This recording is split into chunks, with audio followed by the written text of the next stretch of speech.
अगं आता तर मराठी भाषेला अभिजात दर्जा मिळालाय, मग का नाही आपण आपल्या पोरांनी मराठी शाळेत घालायचं सांग बरं. अगं आपल्या महाराष्ट्राचा महिना लय थोर. या मराठी मातीत लय मोठी मोठी माणसं जन्माला आली. ती इंदा करंदीकरांची कविता, देणाऱ्यांना देत जावं घेणाऱ्यांना घेत जावं, आणि कुसुमाग्रजांची कला फक्त लढ म्हणा.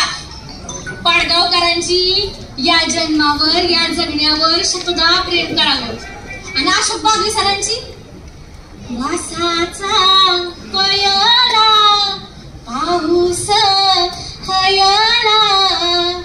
अगं नुसतं म्हणलं का नाही तरी पाऊस पडला की वाटतंय बघ. यो हाय मराठीचा खजिना.